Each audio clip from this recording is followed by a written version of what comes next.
أعوذ بالله من الشيطان الرجيم بسم الله الرحمن الرحيم الحمد لله رب العالمين ولا حول ولا قوة إلا بالله العلي العظيم والصلاة والسلام على أشرف الأنبياء والمرسلين وعلى آله وأصحابه وأزواجه وأتباعه أجمعين وأشهد أن لا إله إلا الله وحده لا شريك له وأشهد أن سيدنا محمدا عبده ورسوله. So we are reading from the words, the 25th word, first light, first ray, page 397, from or were they created, or are they but a people transgressing all bounds? And as we talked previously last week, we're talking about the Quran, the message of the Quran, and why it must be true, and sort of we're talking, or he quotes the from the chapter 52 verse 29 to 43, the the common, or really in a sense, all the possible sort of contentions or arguments against the Quran, and it silences all of those questions in a very sort of eloquent and succinct and concise manner. And Nursi goes on to explain sort of verse by verse how it does so. And he, so we talked about, the linguistic aspect, because the contention of this is just poetry or his own words. And or talking about how if it were a man's word or just poetry, waiting for people to try to imitate or to come up with a chapter like it. And we talked about that previously, what that we understood from that. Also talking about last week, we talked about the reasonableness of the Quranic message, how it's sort of corresponds to a man's ability to reason, and therefore man's ability to reason can't deny it. It's so obvious what the Quran is saying. There's a sort of compatibility between the two. And that was from verse 32. And then this verse, or are they but a people transgressing all bounds? And I don't know if the verse can be brought up, the Arabic verse, but I will read it in Arabic, unless somebody else wants to. Is somebody willing to read it in Arabic? Otherwise, I can.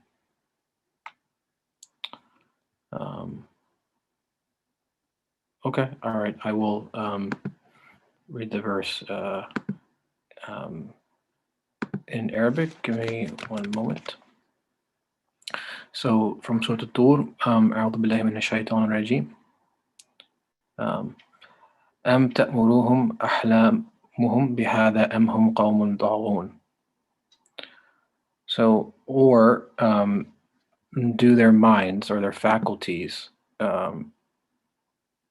this is the second part of the verse that he quotes.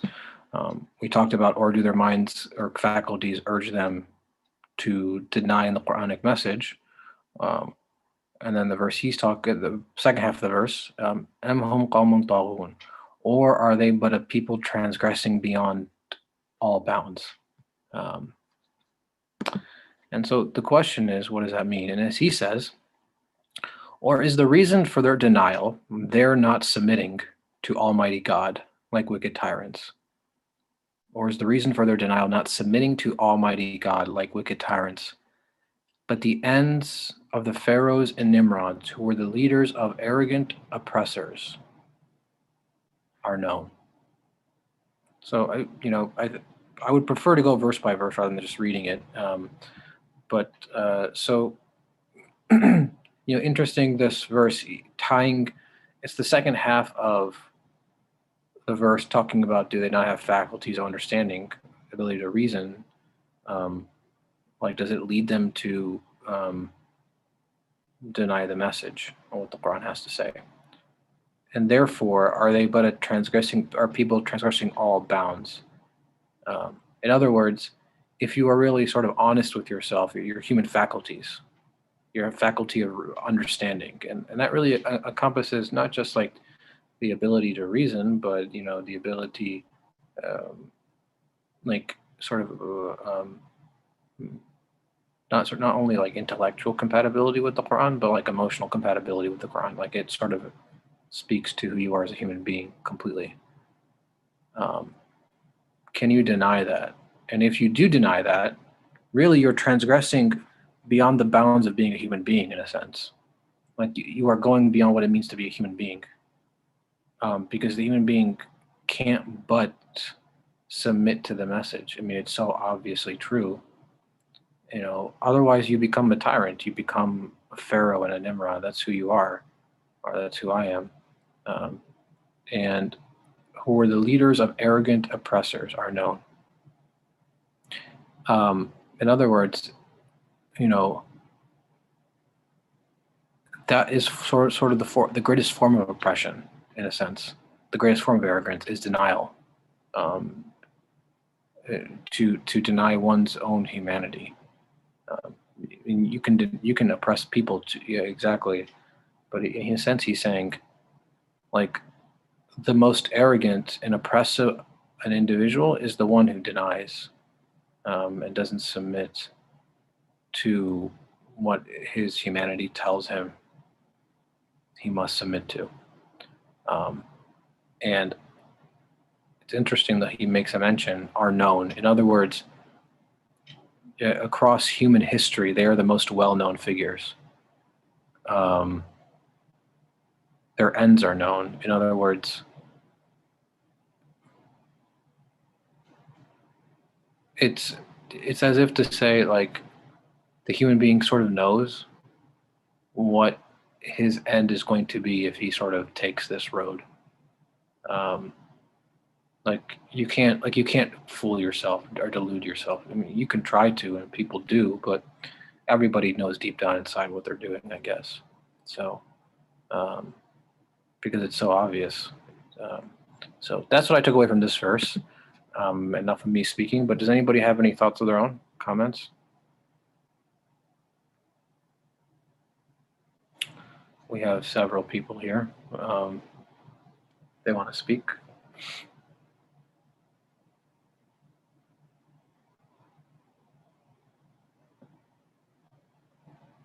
No thoughts? Yusuf, Berkan, Aisha, Noor, Atiq, Aziz, Farah, Uthman.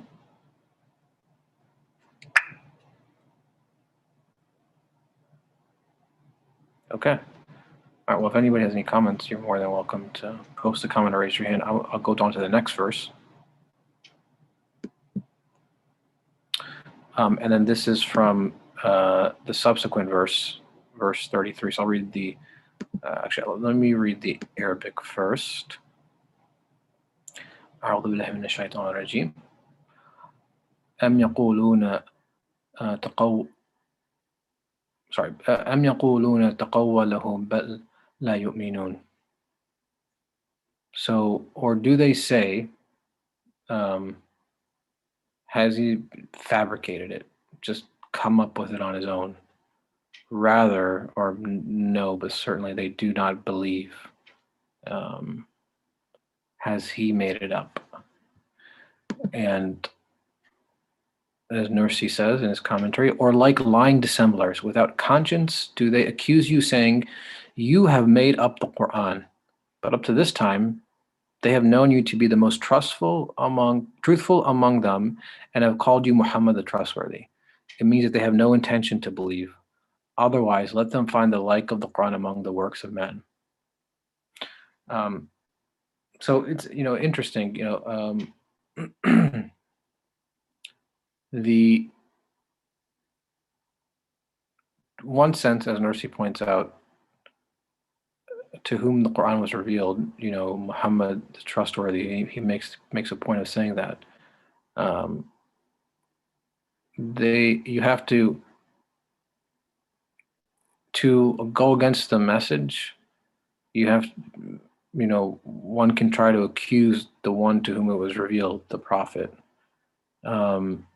rather than actually trying to look at the message itself and trying to be honest with it and seeing what it has to say.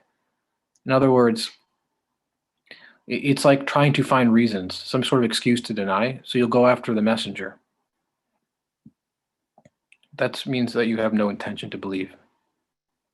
Otherwise, if you were to read it as he says, you wouldn't find it equal to it in terms of how it explains the world so clearly. And you can honestly even, it's sort of been my experience too. When people ask, like, or like you share with people, like, what do you believe in, or people ask you that question. Sometimes people like who don't really have any intention to believe, for whatever reason, their first suspicion or common suspicion is, like, this has been my experience, is that, oh, this is just, it's all made up, because the message requires you to reconcile what it says with your reality, and can be a very difficult task, and sort of ego disrupting task. Just like in the previous verse about Pharaoh and Nimrod, it sort of really challenges the human ego. So rather than sort of coming to terms with what it says, you just find another reason to discount it. It's fabricated. Nothing to do with actually the substance of the message. Is it true or not true? But fabricated. There's no basis for that statement whatsoever. So it's just a way to run away from the truth. So there's no way to escape. But people can say whatever they want to say. I can say whatever I want to say to sort of ignore things, or sort of not come to terms with what the Quran says. But that's my choice, my responsibility. What thoughts? Anybody have thoughts on this verse or the previous verse? There is a hand somewhere. Berkan, go ahead. Jazakallah khairan. Thank you for the beautiful introduction and all the comments so far. So this is part comment, part question. So the question is why there is so much emphasis everywhere, not only here, about the Prophet being trustworthy, and how this is a kind of evidence, how this is a silencing argument for those who does not believe that the Quran is from the creator of universe. So that's the question. My comment regarding this question, like a first attempt to answer it, not fully, is that, like, we don't see many people coming with a claim that they received something from the creator of the universe. And from time to time, of course, we see here 1, 2 people. But even the fact that, it is newsworthy, because when there's such a person, it's usually on the news. Like, it's not that common. Why? Because I guess the claim is so big, so heavy, that it's really hard to shoulder it. When you say you received something from the creator, and what you received is from creator, it has to be, it has to have like many attributes, this message that we discussed before, that it has to, true for everyone. It has to true for every time, every, not bounded by time. It has to be something that I can confirm, and so on and so forth. All these, really hard conditions comes with the message from creator. It should fit with my humanity in the perfect sense. And shouldering such a claim, I guess it's not a big deal. Sorry, it's not easy. It's a big deal. Hence, like someone coming with such a claim has to be really, right in his claim, her claim, or has to be, I guess, crazy, which is usually the case. Like not usually, always the case. Like whenever we hear someone who claims having a message from the creator, having a mystic relationship with the creator, so on and so on, it's usually not too hard, to spot some crazy elements in her or his behavior, message, personality. It's usually, so obvious. So you either will be a majnoon, like a crazy, or your message will be a real deal. And I guess here or anywhere else, when we mention his trustworthiness, it's kind of, eliminates the possibility of being crazy or being unreliable, let's say, hence becoming an evidence or a justification or silencing argument. But again, I'm not sure this answers this question fully, not even close to being full. So I would appreciate if others have any comment on that as well. Jazakallah khairan. So your question, if I understood what you said, why does the Quran make mention of all these things when they may be rarities out in public? Is that what you're asking? Oh, yes, like talking about his trustworthiness, Yeah. using it as, a justification, at least not in the Quran. In this case, it's not in part of the ayah, the trustworthiness, but the author uses it. And we hear this a lot, like when it comes to Sunnah, when it comes to, the lives of Prophet, the trustworthiness of Prophet is always a big deal. As if, just because he's trustworthy, he has been trustworthy so far with his personal relationship, as if that the people around him has to believe whatever he says, which is not the case, right? So why it is mentioned that much?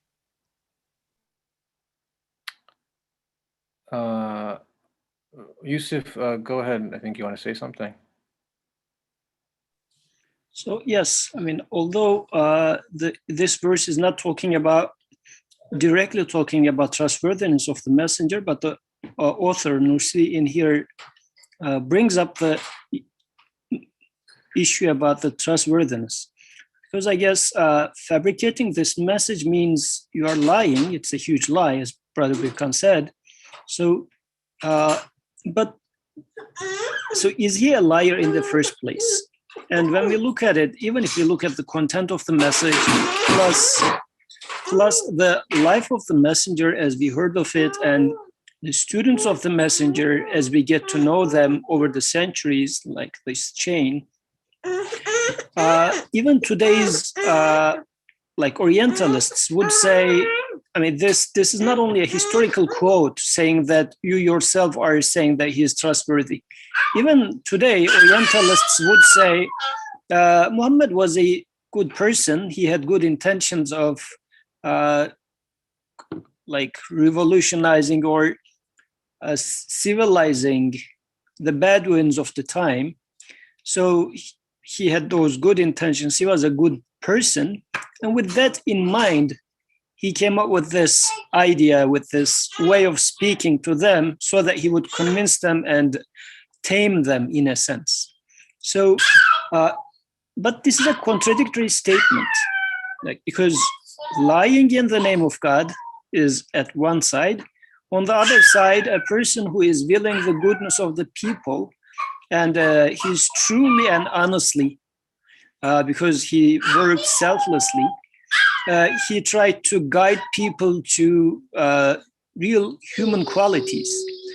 Because the thing in the first side is making you the most wicked of mankind, because you are lying in the name of God.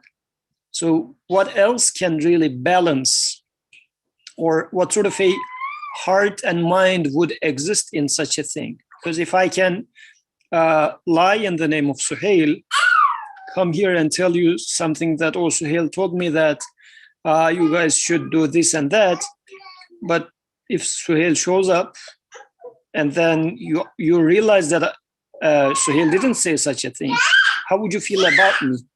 What sort of a character does this tell you about me? And would you trust me on anything else, for example? Would you trust me with your money or whatever you think needs some sort of a trust? Would you buy it again from me? Would you take it from me? So this is why, looking at the content of the message, looking at the effect of the message over centuries, saying that he fabricated this is a huge contradiction. And because of that, the following part says, they don't believe. Their intention is not to believe. It's not. This is not what they are looking into. This is why they are coming up with such an absurd excuse. Otherwise, they should explicitly say, no, Muhammad was a huge liar, or they can say he was a madman, which was also part of these elements that is being mentioned in here, which Quran is addressing separately. But as for fabricating things, it doesn't make any sense. It just shows that I don't have intention to believe. This is why I am coming up even with such an absurd comment, which doesn't have any basis, which is a self-contradictory thing in the first place. And it happens. Sometimes we do that. We do things like this, because I remember once when I was in high school, a friend of mine was, we were having sort of a debate with him. And it was back in the day, there was this first genomic copies were being made of animals. And then at that time, some group were claiming that they copied a human being. So my friend was just saying that, well, see, there's no God. And I was questioning him. Well, I mean, for a high school student, I guess that level of an understanding. But I was questioning him. How about the spirit, human soul? And my friend's response was, well, brain creates soul, for example. So although it's a grammatically correct sentence, it has no basis, no reality, no truth whatsoever. It's just a statement which highlights that I don't want to think beyond that. Just and take this on the face value. This is a sentence. And I think this one in here is equally nonsensical of a statement, saying that he fabricated this message, because it shows a contradiction. Thank you for that comment. Berkan, do you have any thoughts on that, what Yusuf said, or any follow-up commentary? Or maybe one thing, like what after listening to Yusuf, like highlighting the fabrication. It's like, telling you, what is your reason? Is it the reason that the message is fabricated? If that the reason, if this is the reason, then you should be able to show that this part of the message is not right, or this part of the message is not true. It's not applicable to human beings, or it's not applicable to myself, whatever.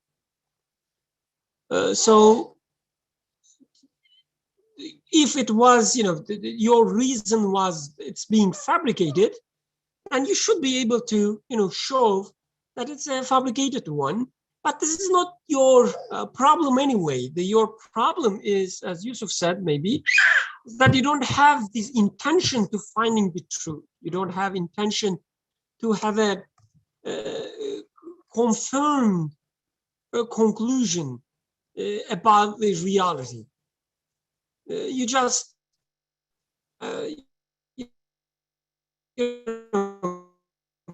making this kind of, I don't want to say sarcastic, but kind of sarcasm that, you objecting Quran through the through the ideas that you fabricated.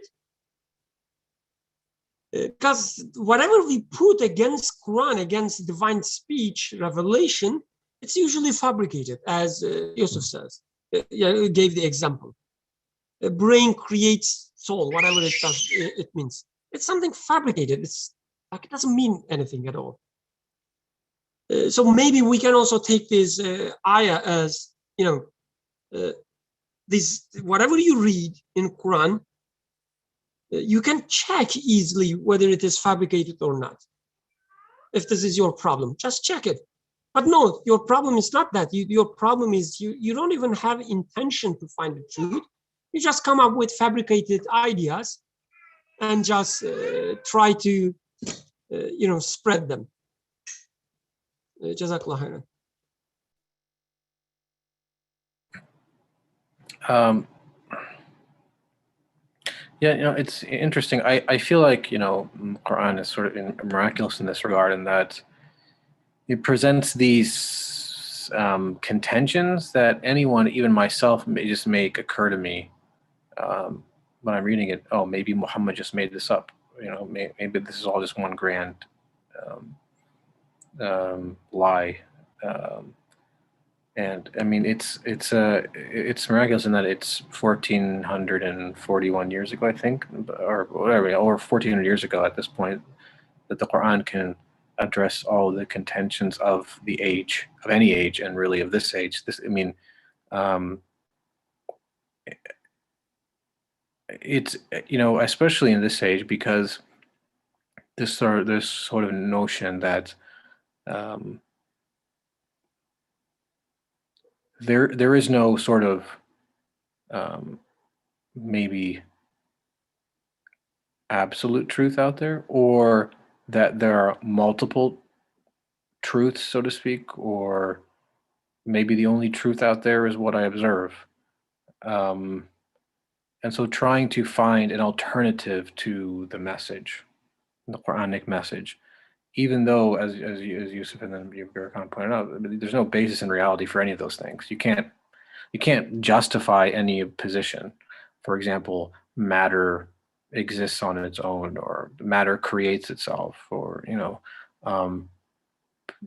maybe it's something to the extent of, okay, well, maybe it's not matter. Maybe I'm spiritual, and there's some sort of pervading essence in the universe, some sort of something like that. I'm never sure what that exactly means, to be honest. But the trying to avoid, in essence, really what the Quranic message is about, that there is a single, unique, and absolute creator to the heavens and the earth. So a truth so sort of obvious and confirmable that, because it's so obvious, I mean, the age is such that one doesn't even want to believe it. Like, how can it be so obvious? Especially, people are more quote unquote intelligent supposedly today, or more enlightened. Science has come to solve everything, answered all the questions of human existence. So the best you can come up with now at this point is, for example, he fabricated this message. What did he fabricate specifically, as you guys mentioned? Nothing. There's nothing that can be said, but he fabricated it. So you can say it, but it doesn't really mean anything, honestly. Birkan, go ahead. So maybe another way to read this ayah within the same context. So this is highly maybe biased by the current topics that I'm studying with some friends, that we are studying about the prophethood, believe in prophet and so on. So I guess this ayah also kind of denies a possibility of having a belief, having a firm belief, and at the same time assuming that the message, the Quran, is from Prophet himself. So he's not even a prophet anymore within such an belief. He's just a good man. There is, of course, a creator of the universe, has power on everything, so on and so forth. But the man who calls himself a prophet and comes with a message, he was just a good man, trying to help people around him, and then fabricated or come up with, maybe, right? We don't have to take fabricated in a negative connotation. That he just come up with a great idea, great sets or a set of ideas to tame, as I guess Yusuf was using the word, to tame the people around him, and he did a great job. Thank to him. Jazakallah khairan. So such an idea, the ayah says, cannot be considered as belief, as Quran describes, of course. So if you believe that this message, not from the creator, the prophet didn't bring it, or let's put it that way, the prophet did not receive the education, training from the creator as a prophet, and then receive this message and then apply it in his life, this is not the way you think, if this is not your belief, Quran says, then your belief is not considered as a belief in my language. So believe in prophet, believe in message, revelation, and believing that this revelation was sent to prophet from the creator, and there is no man or human interference in this message. This is the belief that I'm describing, Quran tells us. Otherwise, if you think he fabricated the message, then no, you don't believe. There's like a missing part in your belief. Like I would say, this ayah may be also, denying all these historical narrations of the revelation. The ayah, denies all psychological or sociological interpretations of, the prophethood or revelation. Jazakallah. Thank you for that insight. Yeah, it's interesting in that, as you said, that you can't speak about belief except you speak about the prophet or messenger receiving a message from something or a being other than himself. And I mean, if you take it as that he received this message, then what's the difference between the him and any other sort of philosophy? There's really no difference at the end of the day. Maybe he has a better philosophy, but still a philosophy nonetheless, or a man-made sort of philosophy. So, Atik, go ahead, you have your hand up. I think what's troubling about, even accepting the prophet as a good man, and that the message itself is good, but in denying that it is from the God, right? Assuming that one believes in a God, is that it implies that God did not care enough to release guidance to humanity. So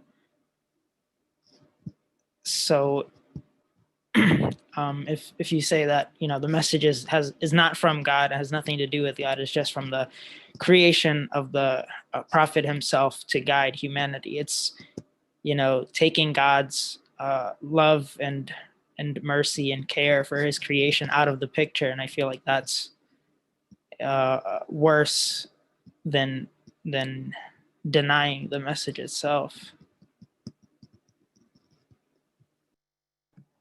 Yeah, I think that's another great interpretation. A lot of great interpretations being made tonight, mashallah. So, another one, as you said, that it sort of denies um, one most merciful and compassionate, or one who's able to speak and he doesn't speak, and saying instead of him speaking, then it's a man speaking. So, I mean, what kind of God is that? If his creation speaks but he doesn't. Um, Interesting. Another interesting way to look at the verse. That's not belief either.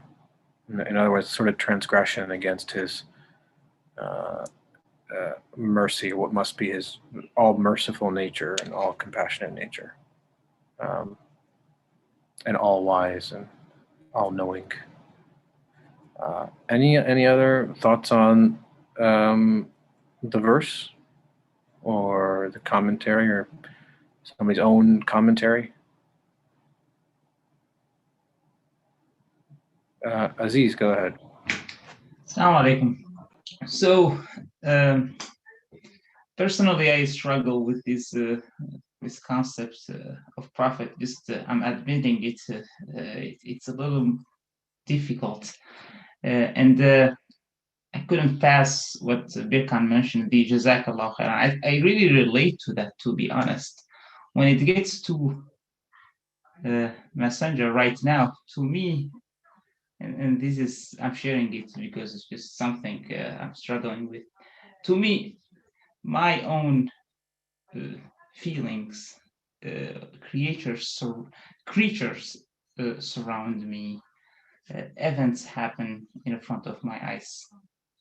These are the current rusul, or like the plural of prophets that I am dealing with. And if I want to be very honest to myself, I almost feel like the Jazakallah khairan that Birkan said is exactly my current attitude. Like, okay, I do not doubt that this book came straight and it arrived to Muhammad sallallahu alaihi wasallam, and okay, it made it to me, and I'm very grateful that it is in front of my eyes, and it helps me to deal with life.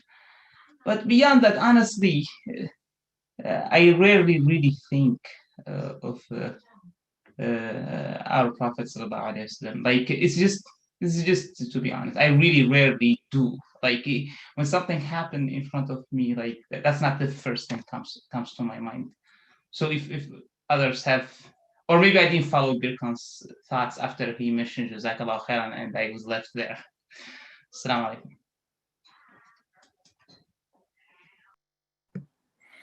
alaikum.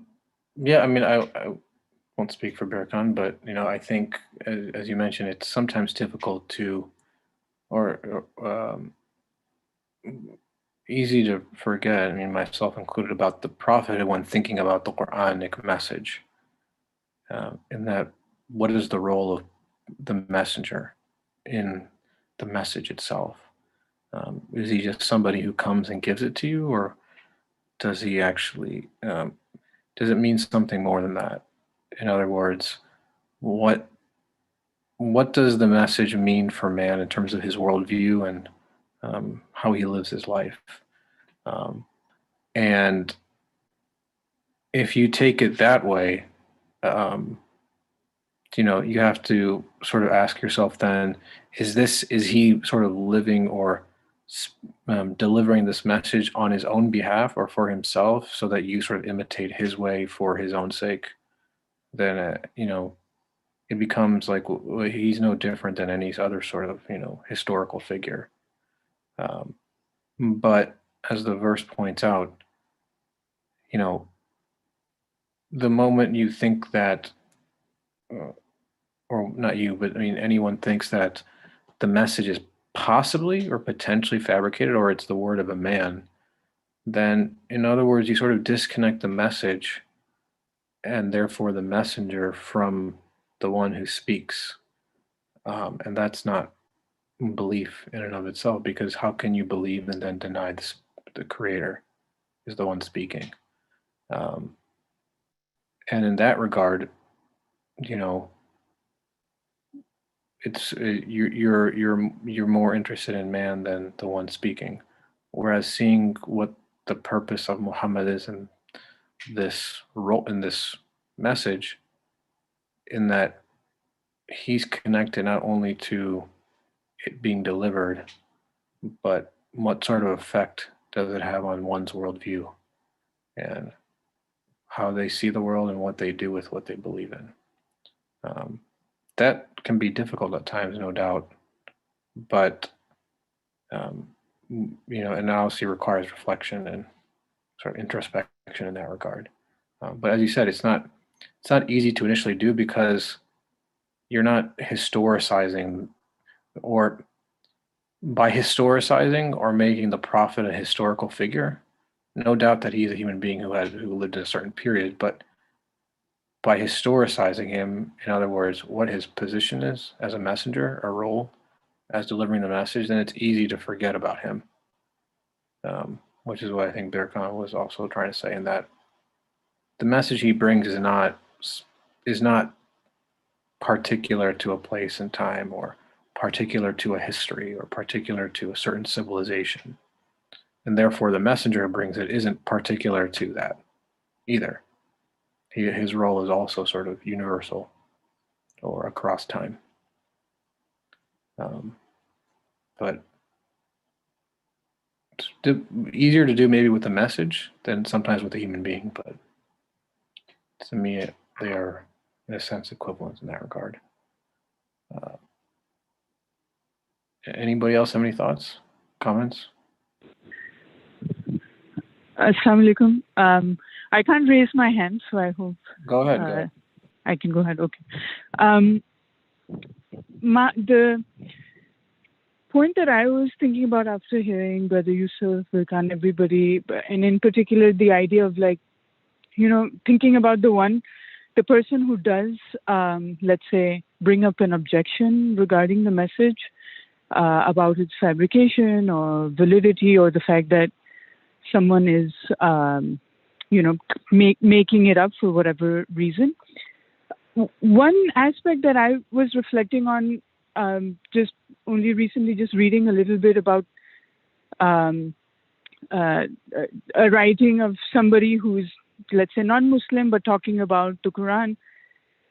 What I noticed was, very briefly, noticed was that they were constantly trying to bring in arguments that would justify the existence of the message from other sources. So, they try to bring in, especially Christian or other Abrahamic sort of concepts, in trying to say, okay, this is where, this concept of, let's say, light would have come from, this concept would have come from here or there. So just, trying to find other sources for the message in itself, to question the originality, let's say, or the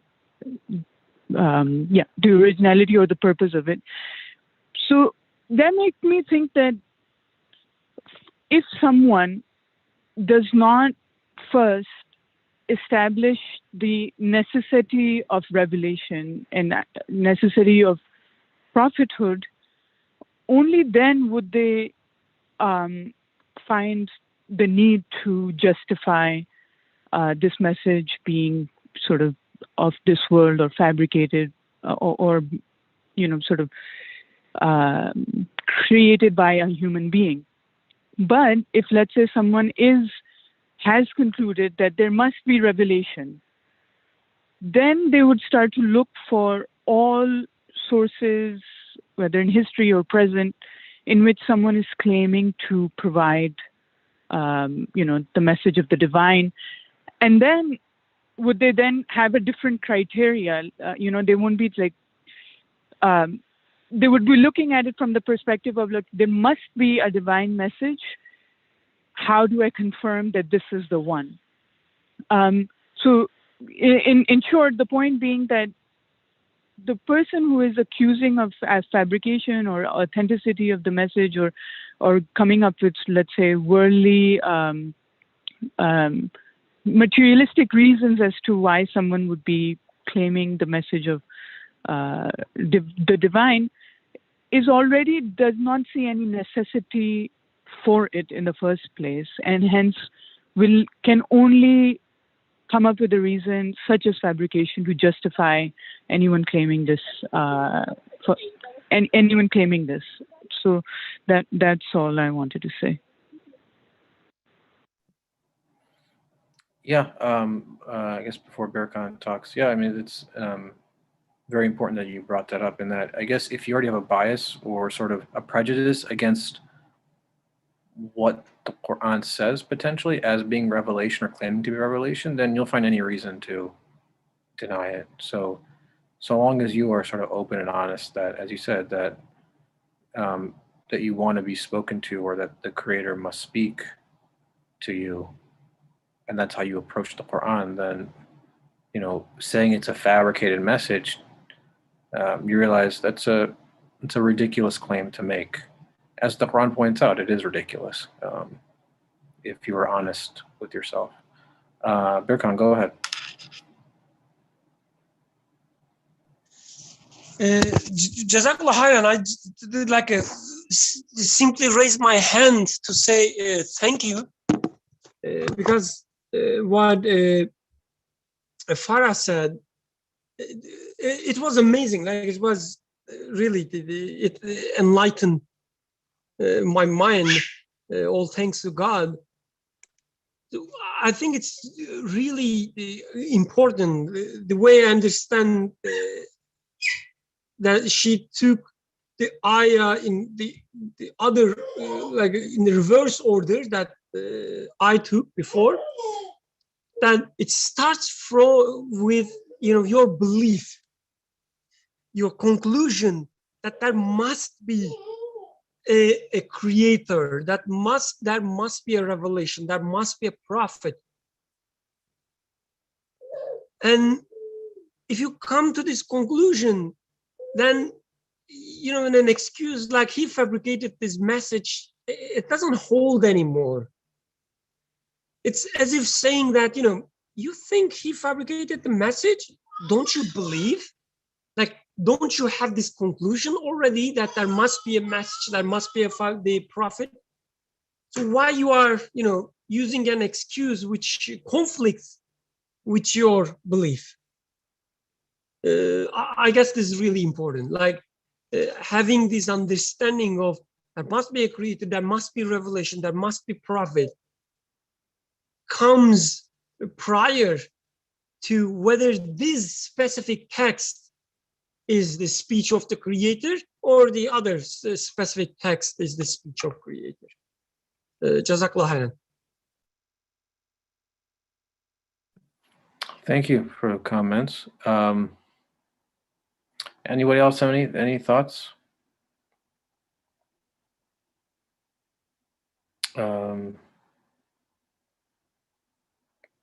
Okay.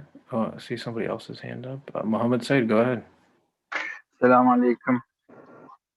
I am I'm walking home. I didn't have the available place to really check and see the text, but I was following the discussion.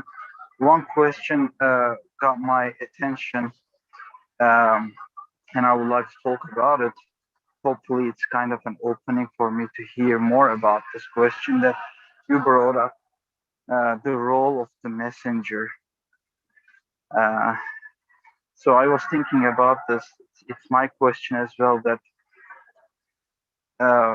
I think the message of the Quran is becoming kind of a filter for me when I choose to communicate with the person who reflected this message, who's supposed to reflect this message in his life, in his interaction with the existence. The reason why I feel the need to go to that person is to kind of a necessary if I am really looking for a kind of a way to really um, connect myself, connect myself to my reality, to the message in my existence, I think it makes sense to me to go to the messenger of God and check and see what, you know, what does it give me, his life, his experience, his uh, day-to-day life, what was the I mean, is there any help for me to really use this example to go from this world to the meaning of this world, to communicate with the creator. um, so as I said, this is kind of my question. I have no answer, but I'm trying to make sense of the role of the messengership. But one thing that is kind of appearing in my role is that my understanding of the Quran, my relationship with the message that I am given through interacting with the Quran is first kind of calling me to uh, really take notice of the messenger, uh, the way he has the conduct of life. It makes sense to me that the only way for me to uh, kind of establish a way of life is to see in someone's life. If I am interested in the worldview in the Quran, it has to be reflected on. It has to be provided to me how to put it in practice uh, in any condition that is created in my life. That I think that's kind of necessity for me. But the second, the my understanding of the messengership's role is again going through my understanding of the Quran.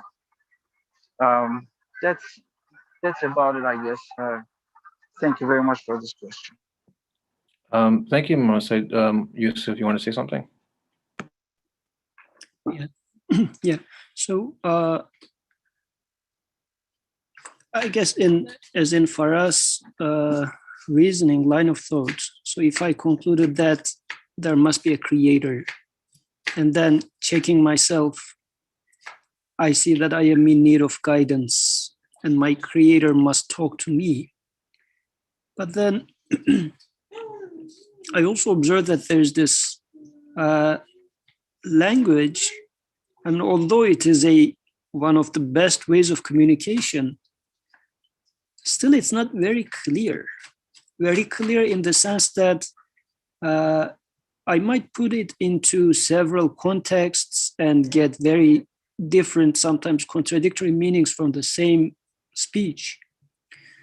Yet I am in the pursuit of truth, because I know that I have already concluded that there is one truth, there is one creator, and what he means, what he intends is the truth.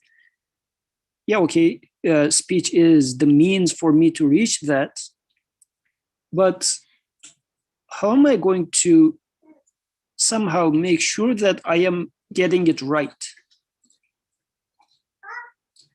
Once I realize that this is a need of mine, like I can understand the same text in various different ways, so I need a guidance to make sense of the speech itself. If I'm convinced about that, then I would be worried about sort of a reference point which can make me understand what my creator means, or what is, if you like, the style of speech of my creator, what he would mean, what he wouldn't mean by his speech. This is why prophet is so crucial. He is, with his life, is the interpreter of the revelation. And he himself being, as Brother Birkan was saying initially, he himself being trained and educated by the Creator in terms of how to understand speech of God, how to understand the intent of the Creator. What does he want from me? At the end of the day, this is my question. Why am I here? What does my Creator want from me?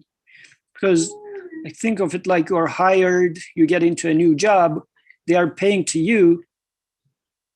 So wouldn't it be a very natural question for you to say, what is expected from me? Yeah, I like getting paid, but I would like to get paid more, or I would like to get paid in a continuous manner. I don't want haphazardly to be kicked out of job tomorrow. So what is the purpose of this job? Why am I in here? So what does the ruler of this company ask from me? So to the extent that I am concerned about this, I will look for some example. And this is very naturally what we do when we get into a new job. We look for somebody who is more experienced than us, go and ask them. We don't simply sit in there and say that I will try to figure it out by myself, or I'll just read some explanations in there. So this is very, in our practical life, I think this is very human. We are in need of this reference point with which we can relate to. This is why I guess the messenger being a human is becoming very important, because revelation itself, by itself, is relatable to a certain extent, but the boundaries of speech are not very clear, or might not be very clear in many cases. And I have seen several examples of that. Like taking a verse and just interpreting it by opening up a dictionary, and a word has 10, 15 different meanings, just cherry picking one of the meaning and then saying, oh yeah, this is what I understood from that verse. But is it so really? So, or is this really what my Creator meant from that? Or this is what I meant from that verse? So it's really a matter of what's my purpose with that also. But as Farah was saying, to the extent that I am convinced that I am in need of a relatable teacher who himself is taught by my Creator directly, which means there's no room for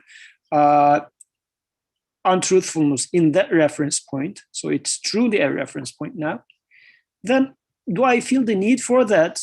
If I do so, then in the first place, it's changing my attitude. Because previously I was having this confidence that I can figure it out by myself. But now I am, first of all, confessing to myself that I am not able to do that. So I am in need of knocking somebody else's door. Then I will look for such person. And the description of the person that I'm looking for is that person must be taught by my Creator and is made responsible to teach me through his life, through his speech. And he should also train people who is going to carry over this legacy of teaching all the way to me here and now today. So this is why Prophet as a human being 14 centuries ago was and must be existing, is the necessary being in there, but also the lineage of this, if you like, the tradition of being taught and teaching and applying it in life is a necessary component of prophethood also. But beyond all of these, I guess at the very core is, do I confirm and admit that having the speech in there by itself wouldn't be sufficient? Because just as there's this famous saying of Napoleon, just tell me a word with which I cannot, hang you, and I'm going to hang you with it. Meaning I can interpret it in a way that it's going to be offensive to me and I'm going to punish you with that. So am I realizing that speech in and of itself, I mean, I'm not trusting myself to perfectly understand the speech. I am in need of learning style of my Creator in terms of how he wanted me to understand that speech.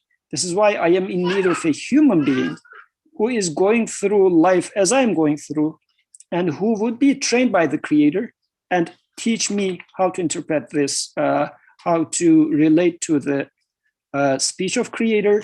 How am I going to offer my thanks to my Creator, like ubudiyya? How am I going to make the worshiping part?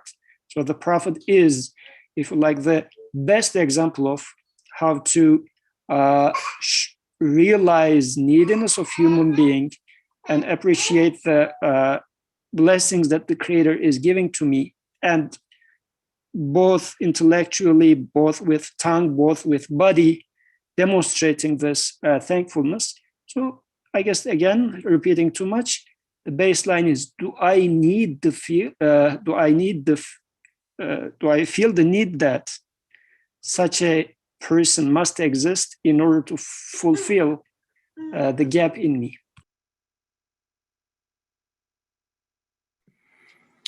Thank you, Berkan. I hope that helped Mohammed Said's question. Just kind of, sort of speaks to the miraculousness of the Quran, and that able to extract so many different meanings from it from just one verse. I don't know. We've heard from everybody except the two sisters. So if Aisha or Khadija Beza want to make a comment on this verse, or if they have any thoughts of their own or for the previous verses, I'd like to hear them as well. I'm sure they have some interesting thoughts to share. Let's see. Does anybody else want to say anything?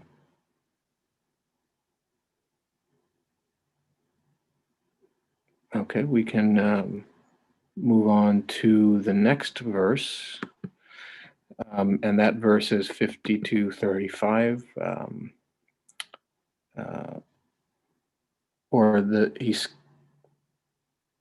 He goes to 52:35. أعوذ بالله من الشيطان الرجيم. أم خلقوا من غير شيء أم هم الخالقون. Or were they created out of from nothing, from no thing, or are they themselves creators? And a very powerful verse in the modern age. This is, I mean, they're all applicable in this age, but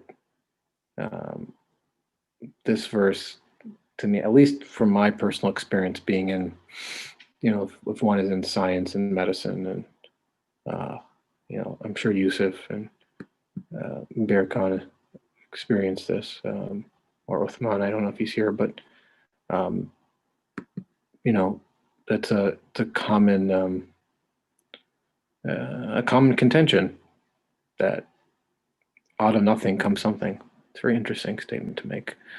Or like the absurd philosophers who believe the universe to be without purpose and in vain, do they suppose themselves to be aimless and without wisdom, purpose, duty, or creator? Have they become blind that they do not see that the universe is adorned from top to bottom with instances of wisdom and bears the fruit of aims, and that beings from particles to the suns are charged with duties and are subjugated to the divine commands? Rather than me speaking, I like to hear what other people think about this. What I don't know if Aisha Noor has any comments or about this, or Deja Bays, or anybody else really. But really, like I said, it's an interesting contention to make, in that people think or examine the universe or experience the universe and investigate it and try to look for really order, which is sort of instances of wisdom in reality, some order, some determining, some regularity, and then say, well, but it's out of nothing. The two are self-contradictory, but people say it. And it's probably one of the most, it may be the biggest contention today, or biggest statement today, baseless statement today, and that the world is out of nothing, and out of that no thing comes something. So and second half of the verse mentioned the next chunk. Okay, yeah. Well, if we want to focus on this part, or were they created of nothing? So as the verse part of the verse says, "Am khuliqu min ghayri shay'in." So, or were they created from nothing? Does anybody have thoughts on that? Or actually, let me read the second his commentary on the other one, and then we can talk about together. And then the second part of the verse, Am humul khaliqun, or were they the creators, or they themselves creators? And as he says, or do they imagine like the Pharaoh-like materialists that they came into being by themselves, feed themselves, and themselves create everything they need, so that they hold back from believing in worship? That means they all suppose themselves to be the creator, whereas the creator of one thing has to be the creator of everything. That is to say, their pride and conceit have made them so utterly stupid they imagine to be a possessor of absolute power, one who is absolutely impotent and may be defeated by a fly or a microbe. Well, that's applicable today, very much so. Since they have abdicated their reason and humanity to this degree and have fallen lower than the animals and even inanimate beings, do not be saddened at their denial. Consider them to be a variety of harmful animal and filthy matter. Ignore them and give them no importance. Yeah, I mean that's. I don't know what to say there. I guess. Yusuf has some comments. Go ahead. So I guess being created of nothing nowadays, I am hearing it in the form of under the word of emerges. So, for example, consciousness emerges, or this is one way to say it.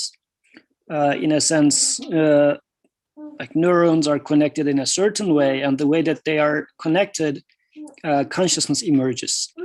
Or another word that is being used for that is electricity converts into light. So as if apparently it is one thing is coming out of the other, but no relationship between them whatsoever. So in a sense, one thing is going into nothing, another thing is coming out from nothing, because since the two are not really related in any shape or form. So because eventually if we think things being created out of nothing, it sounds as if it talks about the Big Bang, I guess, if we take it within the scientific discourse. But no, in a day-to-day activity, in the language, in the scientific discourse, tons of different words, all of which either boil down to things coming into being out of nothing, or they happen by themselves. So in a sense that we simply say it happens. What do we mean by it happens? Well, it just happens. By itself is as if it's a hidden word, but this is being the subconscious message that's being pumped from there. So it is part of our daily conversation, actually. Maybe we are aware of it, maybe we are not. So I just wanted to highlight that this is not far away from us, really, and it's part of educational curriculum that everybody take from primary school.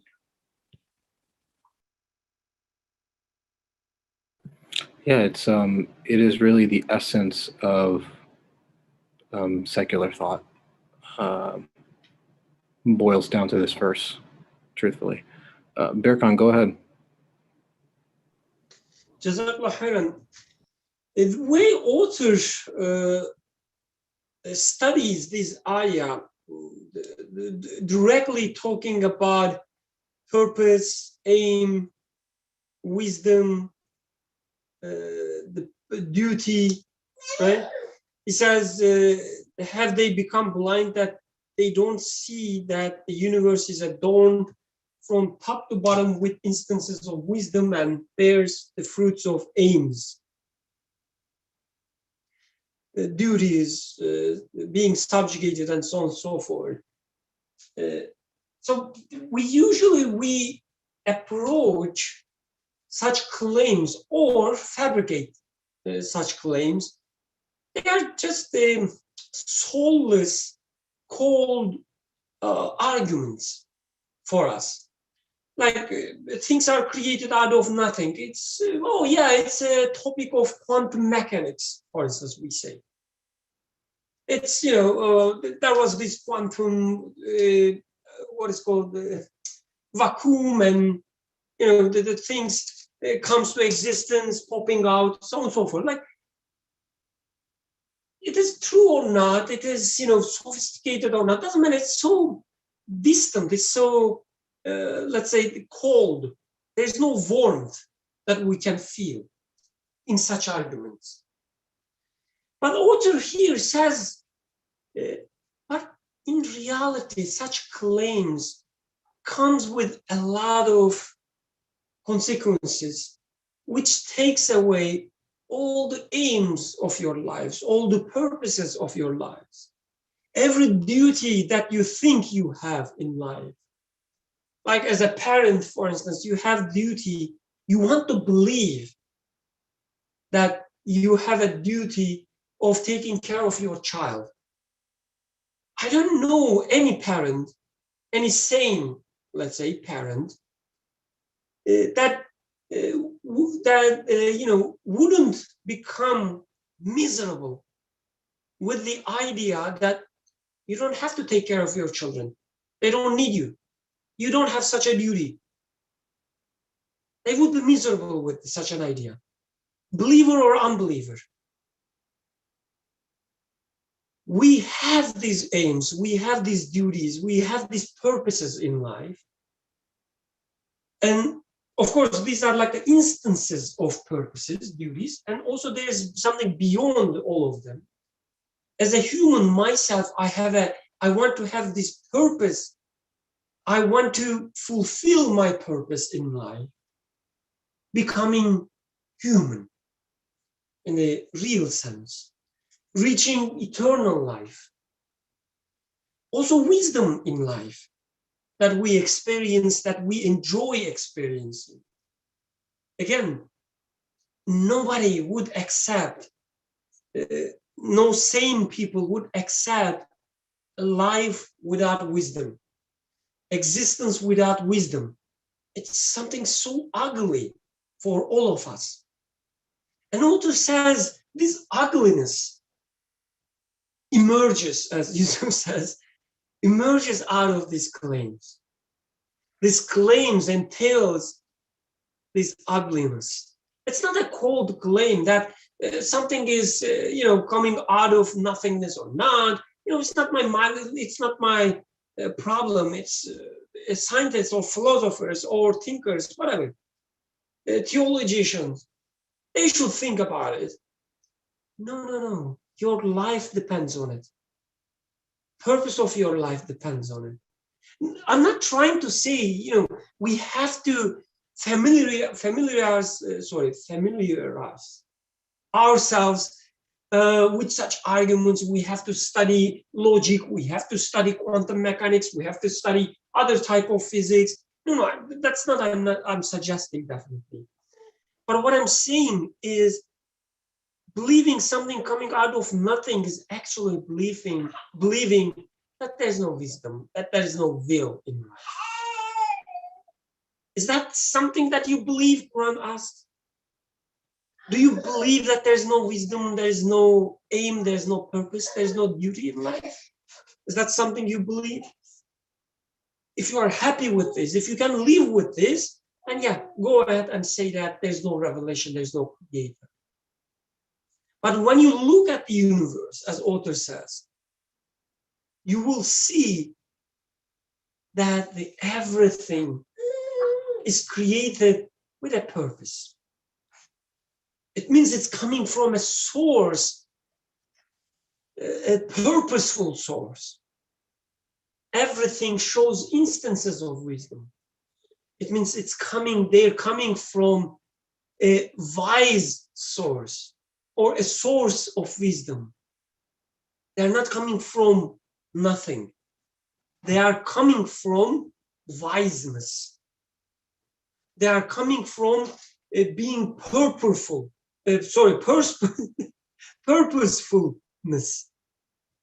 They're coming from something.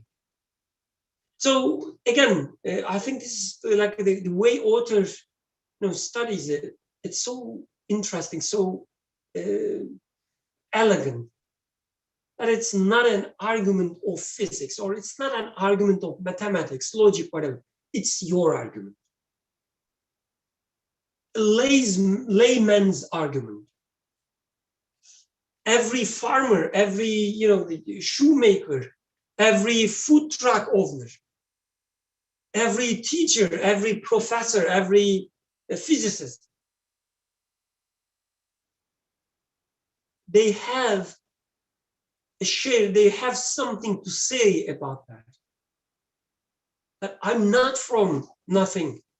I have wisdom, I have purpose, I have duty in life, and you cannot take it away from me. Jazakallah.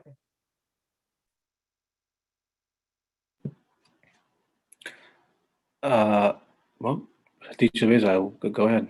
You have the floor. Assalamu alaikum. Going off of Brother Birkan's comment, but not beginning there, I actually want to just backtrack a little bit more first, and then hopefully come back to Brother Birkan's point. And so I did join the discussion a little late, so apologies if anything is repeated or covered already.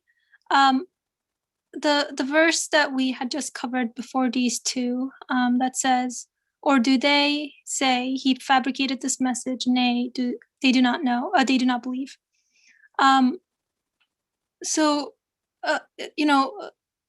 Farah's comment about, the having the, or concluding the necessity of the institution of messengership and the messenger, and then thus revelation or guidance is necessary if I am to receive guidance for this, for my person, for my being. Because if I don't have that fundamental step, or if I have not come to that conclusion, then I'm approaching it from a completely different angle. So in a way, what kind of stood out to me is it was as if the Quran is saying, in the way these verses kind of follow one another, and I was trying to backtrack a little bit further back just to see the flow. But if you deny this, the very fundamental aspect of it, then it's bringing me back to square one, where it says, or were they created of nothing, which is the necessity of a source of existence, the necessity that things must come from something, that there must be a causer of causes, that it's not from nothing. As the most layman person would also agree. So then what came to my mind was how can, maybe perhaps more of a side note, but can one believe in God without concluding the necessity of the institution of messengership, the message, the messenger? And in practical life, this is true, that such a thing can be done. But what would this stance imply? And I think this kind of goes back to the earlier discussion and would revolve around the topic of the role the messenger plays in bringing the message. Does he just repeat what he hears, or is there more of a role that he plays in offering or transferring this message to me? Because if the messenger is not alive and I claim to believe in God, I still find myself in a guideless world. I find that I am trying to find a guide, or that I am in need of guidance, but I'm not exactly sure where to turn, because the universe says something to me. This is true, but I can only go so far with it, or I'm only able to decipher so much by myself. And so with these two last verses, not that it's saying that, or perhaps it's not to say that there seems to be something to be said about a materialistic view and living with the consciousness of my creator and the necessity of guidance, but the fact that I am in need of guidance, and if I don't come to the conclusion that there must be a messenger, or let alone there must be a guide, then, as Brother Birkan was saying, then I find myself in a world that is lacking meaning, that is lacking purpose, that is lacking aim. Whereas these verses very clearly are, I guess you could say, pushing me to ask the most fundamental question to myself. And if I'm honest with myself, I'll hear the same answer that I always hear from myself back to myself again, which is that there must be an absolute source of existence. So those are just some thoughts that came to me. Thanks. Jazakallah khair for that. I don't know if Aisha wants to say anything, but I was thinking about, you know, as you were saying, the verses sort of go in sequence, and they, it's almost like, at least this is just, you know, my impression of them, is that it begins from, and maybe I'm wrong here, but something that appears less absurd and more absurd, to the point that you know, you deny creatorship completely, because in a sense, as you said, if you begin to go down the road of denying message, or the meaning of what the message means or what it says, or I mean, essentially you're denying the messenger, you begin to deny the message. And if you begin to deny the message, eventually you come to denying that there's any meaning at all in this world. And therefore, really, if there's no meaning at all, then who's creating? Let alone, it's not even a point to talk about, honestly, at that point, because you might as well call yourself the creator. To, as Norsi often says, to the number of particles in the universe, even though there are so many sort of wisdoms and aims in this world, and so many sort of meanings and wisdoms in your own life that you can't explain from within the world itself or from within your own existence, your own body. So many needs or that need to be attended to, and you are powerless. So they all go hand in hand, because the messenger brings the message to sort of explain this, as the Quran is pointing out, that one is in need of the creator absolutely and eternally. As Birkan and as Beza pointed out, that, you know, it's not simply a matter of reason, but that reason has implications in your life. So it's not impersonal, but it's personal. It's very personal. And so the moment that you say that the world or this message is sort of, it's made up, it's poetry, or it's, you know, it's the word of a man, or he's crazy, or it's fabricated. What you're really saying is, well, what is the world for you? It really means nothing at that point, because where else can you turn to for sort of a guidance or an explanation of what the world means, and therefore what your life means, and what are you doing here? What does it mean, honestly, to be something as like appears to be simple, something as simple as like to be happy or to be sad or to be in need of something or to feel something. It's meaningless, honestly. So thank you for that. Anybody else? I know we have like about 3 minutes left, a couple minutes. Anybody have any thoughts?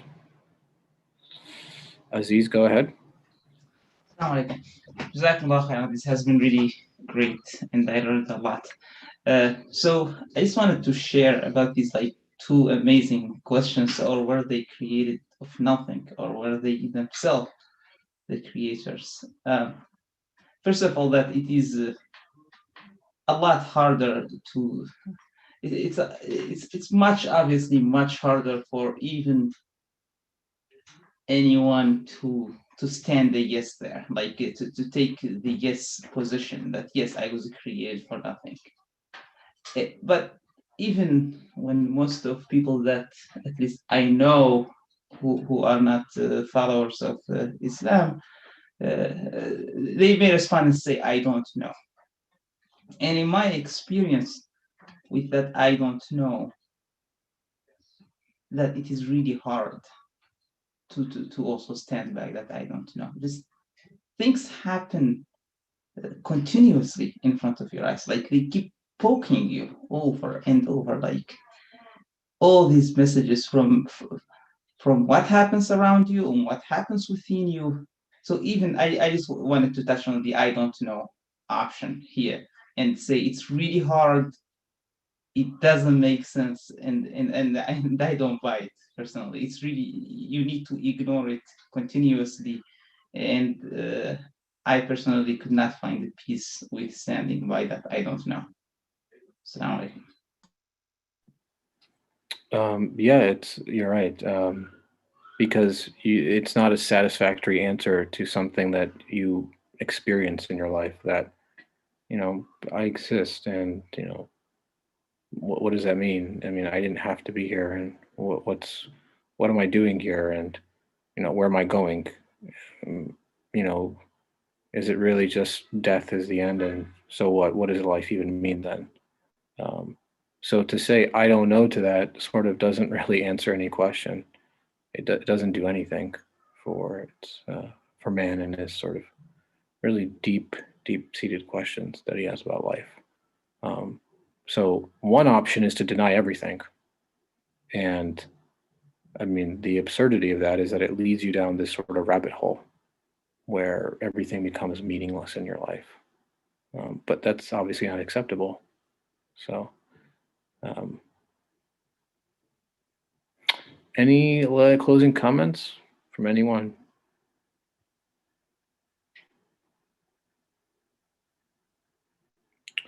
Okay, all right. Well, inshallah, we will. I appreciate Jazakallah to everyone for their thoughts, comments. Inshallah, we'll pick up next week. All right. سبحانك لا علم لنا إلا ما علمتنا إنك أنت العليم الحكيم وآخر